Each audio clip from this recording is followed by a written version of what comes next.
Selamat siang, perkenalkan nama saya Marsinta Rotua Sitorus, NIM 1824070001 dengan mata kuliah Psikologi Komunikasi. Saya membuat video ini untuk pemenuhan tugas utama saya dengan mata kuliah Psikologi Komunikasi yang bertemakan peran psikologi komunikasi dalam situasi pandemi corona. Sebelumnya saya akan menjelaskan dulu apa itu psikologi komunikasi. Komunikasi dan psikologi adalah bidang yang saling berkaitan satu sama lain, yaitu sama-sama melibatkan manusia. Komunikasi adalah kegiatan bertukar informasi yang dilakukan oleh manusia untuk mengubah pendapat atau perilaku manusia lainnya. Sementara perilaku manusia merupakan objek bagi ilmu psikologi. Sehingga terbentuklah teori psikologi komunikasi. Komunikasi sendiri terjadi ketika manusia berinteraksi dengan manusia lainnya. Kata komunikasi dipergunakan sebagai proses, sebagai pesan, sebagai pengaruh, atau secara khusus sebagai pesan pasien dalam psikoterapi. Psikologi mencoba menganalisis seluruh komponen yang terlibat dalam proses komunikasi. Jadi, psikologi menyebut komunikasi pada penyampaian energi dari alat-alat indera ke otak. Peristiwa penerimaan dan pengolahan informasi pada proses saling mempengaruhi di antara berbagai sistem dalam diri organisme dan di antara organisme. Dalam sejarah perkembangan komunikasi juga banyak melibatkan banyak tokoh psikologi di dalamnya. Tapi sebelum itu juga ada bapak ilmu komunikasi yang bernama Wilbur Schramm.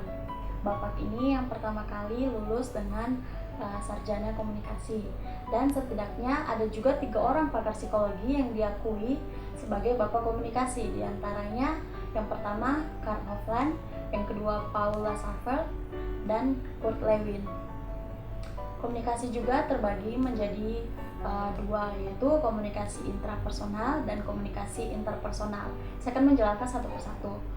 Komunikasi intrapersonal. Komunikasi interpersonal itu adalah penggunaan bahasa dan pikiran yang terjadi di dalam diri pengirim sendiri. Dalam komunikasi ini, posisi seorang individu menjadi pengirim sekaligus penerima pesan yang memberikan feedback pada dirinya sendiri. Contohnya seperti berdoa, bersyukur, introspeksi diri, dan berhayal.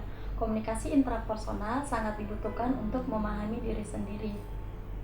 Terus yang kedua ada komunikasi interpersonal. Komunikasi interpersonal ini proses penukaran informasi atau komunikasi yang dilakukan 2 orang atau lebih secara langsung maupun dengan media yang bertujuan untuk memperoleh reaksi atau feedback dalam bentuk verbal maupun nonverbal.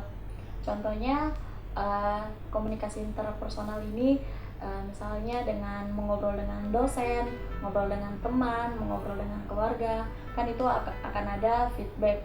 Psikologi komunikasi juga berkaitan dengan bagaimana cara mencapai komunikasi yang efektif dalam interaksi antar manusia.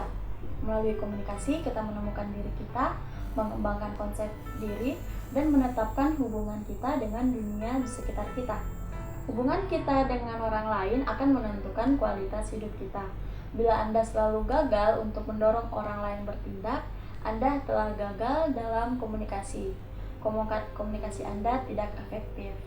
Apa sih komunikasi efektif itu? Nah, komunikasi efektif itu adalah pertukaran informasi, ide, perasaan yang menghasilkan perubahan sikap, sehingga terjalin sebuah hubungan baik antara pemberi pesan dan penerima pesan, seperti itu. Selain itu juga, komunikasi yang efektif juga bertujuan supaya informasi yang disampaikan dapat menimbulkan feedback dari si penerima pesan. Karena alasan-alasan tersebut, maka proses komunikasi yang efektif haruslah dilakukan dengan menggunakan bahasa yang jelas dan dapat dipahami oleh orang lain. Nah, bagaimana sih tanda-tanda komunikasi yang efektif? Nah, komunikasi yang efektif itu menurut Stewart L. Tubbs dan Sylvia Moss paling tidak menimbulkan ada 5 hal. Yang pertama, pengertian, kesenangan, pengaruh pada sikap, hubungan yang baik, dan tindakan. Saya akan menjelaskan satu persatu. Yang pertama itu pengertian. Pengertian artinya penerimaan yang cermat dari sisi stimuli seperti yang dimaksud oleh komunikator. Kegagalan menerima isi pesan secara cermat disebut kegagalan komunikasi primer. Nah, yang kedua, kesenangan. Kesenangan itu tidak semua komunikasi ditujukan untuk menyampaikan informasi dan membentuk pengertian. Ada pula komunikasi yang lazim disebut komunikasi fatis. Yang dimaksudkan untuk menimbulkan kesenangan itu adalah menjadikan hubungan kita hangat, akrab, dan menyenangkan. Yang ketiga, ada mempengaruhi sikap. Mempengaruhi sikap, komunikasi bertujuan untuk saling mempengaruhi satu sama lain. Komunikasi ini memerlukan pemahaman tentang faktor-faktor pada diri komunikator dan pesan yang menimbulkan efek pada komunikan. Persuasi, proses mempengaruhi pendapat, sikap, dan tindakan orang dengan manipulasi psikologis seseorang sehingga bertindak seperti atas kehendaknya yang mempersuasi. Terus yang keempat, ada hubungan sosial yang baik. Hubungan sosial yang baik ini, sebagai makhluk sosial, manusia mempunyai daftar kebutuhan sosial yang akan menumbuhkan dan mempertahankan hubungan yang memuaskan dengan orang lain dalam hal interaksi dan asosiasi, pengendalian dan kekuasaan, dan cinta dan kasih sayang. Kebutuhan sosial ini hanya bisa dipenuhi dengan komunikasi interpersonal yang efektif. Terus yang terakhir atau yang kelima yaitu tindakan. Tindakan atau perilaku merupakan indikator untuk mengukur seberapa besar efektivitas yang terjalin selama komunikasi berlangsung. Karena untuk menimbulkan tindakan, kita harus berhasil terlebih dahulu untuk menanamkan pengertian, terus membentuk dan mengubah sikap, atau menumbuhkan hubungan sosial yang baik. Nah, tindakan adalah hasil kumulatif seluruh proses komunikasi. Nah, itu tadi sedikit penjelasan saya tentang psikologi komunikasi. Sekarang kita akan membahas tentang virus corona. Virus corona tengah menyebar dan menginfeksi lebih dari 1 juta orang di seluruh dunia. Namun sebenarnya virus corona ini berasal dari mana sih? Nah, virus ini disebut juga dengan COVID-19 dan pertama kali ditemukan di kota Wuhan, Cina pada akhir Desember 2019. Kala itu sejumlah pasien berdatangan ke rumah sakit di Wuhan dengan gejala penyakit yang tak dikenal. Virus corona adalah virus yang menyerang sistem pernapasan, pneumonia akut, sampai kematian. Virus corona adalah jenis baru dari coronavirus yang menular ke manusia. Virus ini bisa menyerang siapa saja, baik bayi, anak-anak, orang dewasa, lansia, ibu hamil, maupun ibu menyusui. Nah, gejala awal infeksi virus corona ini bisa berupa gejala flu seperti demam, pilek, batuk kering, sakit tenggorokan, dan sakit kepala. Setelah itu gejala bisa memperberat. Pasien bisa mengalami demam tinggi, batuk berdahak, bahkan berdarah, sesak napas, dan nyeri dada. Gejala-gejala tersebut muncul ketika tubuh bereaksi melawan virus corona. Namun secara umum ada 3 gejala umum yang bisa menandakan seseorang terinfeksi virus corona, yaitu demam. Biasanya suhu tubuh di atas 30 derajat Celcius, batuk, dan sesak napas.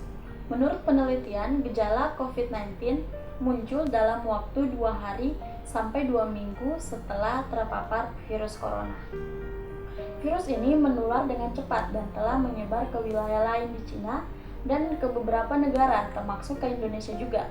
Hal ini membuat beberapa negara di luar negeri menetapkan kebijakan dan memperlakukan lockdown dalam rangka mencegah penyebaran virus corona. Nah, di Indonesia sendiri diberlakukan kebijakan pembatasan sosial berskala besar atau PSBB.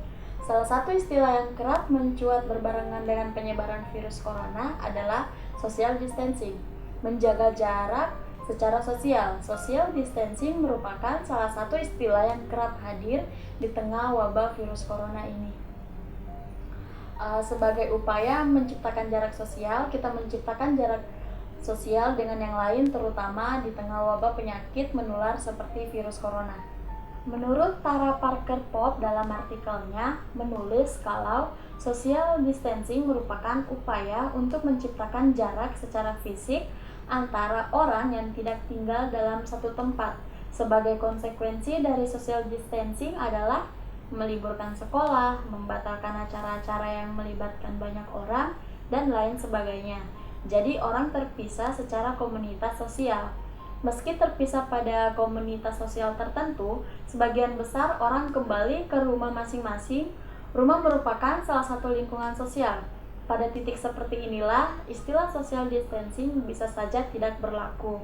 Badan Kesehatan Dunia menilai kalau istilah social distancing terlalu luas. Salah satu kepala unit dari Badan Kesehatan Dunia, Maria Van, mengatakan kalau sebaiknya kita menggunakan istilah physical distancing daripada social distancing. Dalam pandangannya, physical distancing hanya menekankan jarak fisik antara satu orang dengan orang lain tanpa terpisah secara sosial. Kalau social distancing, penekanannya bukan hanya jarak fisik antara satu dengan yang lain, tetapi ini bisa menciptakan kecenderungan dalam menutup diri secara sosial.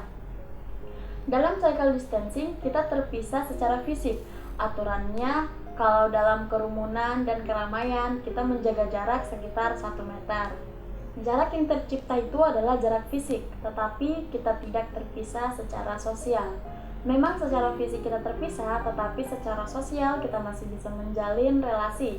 Relasi itu bisa tanpa sentuhan, tetapi lewat bahasa tubuh yang bisa dipahami antara satu sama yang lain. Di rumah kita menjaga jarak secara fisik, tetapi kita masih dalam satu komunitas yang sama. Keterpisahan itu tidak menutup diri kita untuk berinteraksi dalam satu rumah. Sembari menjaga jarak secara fisik, kita masih membangun relasi sosial. Dengan banyaknya juga berita yang kita dapatkan, baik dari media sosial atau lingkungan sekitar mengenai virus corona ini, kita diharuskan untuk tetap menjalin komunikasi yang efektif, agar tidak terjadi berita-berita hoaks. Komunikasi yang baik dan efektif penting untuk menangkal kesimpang-siuran berita tentang COVID-19, baik yang disengaja maupun tidak.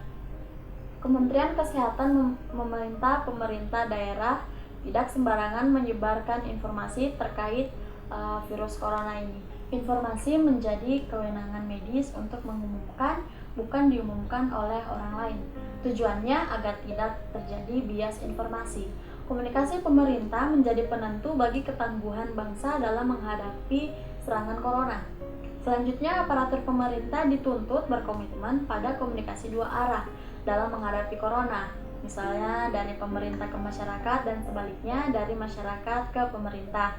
Pemerintah perlu menyampaikan informasi tentang corona kepada masyarakat agar masyarakat mengetahui banyak hal terkait fungsi, aktivitas, dan tujuan pemerintah. Selain itu, pemerintah dan aparatnya harus paham betul bahwa keberhasilan komunikasi memerlukan kedekatan.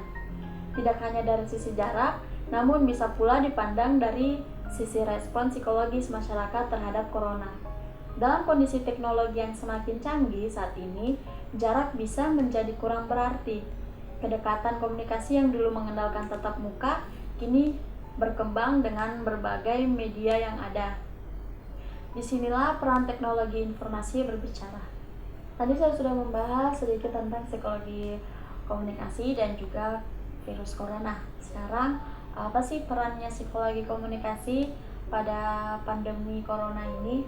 Untuk terjalinnya komunikasi yang efektif, ada teori yang membahas tentang tanda-tanda komunikasi efektif, yaitu pengertian, kesenangan, pengaruh pada sikap, hubungan yang baik, dan tindakan. Nah, contohnya di saat pandemi corona seperti ini, di Indonesia memperlakukan social distancing dan physical distancing. Diminta untuk saling adanya pengertian antara kita pribadi dan orang lain. Jadi bila mana misalnya yang sebelumnya bertemu dengan orang lain bersalaman, terus atau cipika-cipiki, sekarang karena adanya virus corona ini kita jadi memahami dan mengerti. Jadi bila mana bertemu dengan orang lain tidak lagi bersalaman atau sekedar cipika-cipiki, karena kita saling tahu situasi sekarang dan tidak menimbulkan kesalahpahaman. Terus dari situasi seperti ini pun menimbulkan kesenangan. Komunikasi inilah yang menjadikan hubungan kita hangat, akrab, dan menyenangkan. Contohnya, saling menanyakan kabar dengan keluarga yang jauh, sering video call, berdiskusi, ataupun sampai mencurahkan perasaannya masing-masing. Ini dapat membuat hubungan menjadi akrab dan menyenangkan. Ada juga teori mempengaruhi sikap. Nah, teori mempengaruhi sikap ini pada saat pandemi corona bisa kita aplikasikan dengan situasi di rumah sendiri. Semisal bila ingin berpergian keluar rumah, ada satu anggota keluarga yang tidak memakai masker. Kita diajarkan untuk menasehati atau memberitahu apa sih dampak bila mana masker tidak kita pakai, dan ini pun akan sangat efektif. Di situasi saat ini ada banyak yang pendapatannya, ekonominya berkurang, bahkan masih banyak yang sulit menafkahi keluarganya bagi yang ekonominya menengah ke bawah. Adanya hubungan sosial yang baik akan sangat membantu orang-orang yang membutuhkan. Berhubungan baik dengan banyak orang, baik keluarga, sahabat, dan pasangan hidup. Karena manusia tidak dapat hidup sendiri, selalu membutuhkan cinta dan kasih sayang. Sangat diperlukannya tolong-menolong di situasi pandemi corona saat ini. Dan yang terakhir, ada tindakan. Untuk menimbulkan tindakan, kita harus berhasil dulu menanamkan pengertian, kesenangan, mempengaruhi sikap, lalu menumbuhkan hubungan sosial yang baik. Contohnya saja banyak sekarang selebgram yang mendonasikan untuk membantu tenaga medis dan orang-orang yang membutuhkan. Semakin banyaknya selebgram yang ikut membantu dalam pandemi ini, sehingga adanya tindakan dari individu lain untuk bertindak menolong. Nah, disinilah peran psikologi komunikasi dalam situasi pandemi corona saat ini. Baiklah, cukup sekian penjelasan dari saya tentang peran psikologi komunikasi dalam pandemi corona. Bila ada salah-salah kata mohon dimaafkan. Selamat siang dan terima kasih.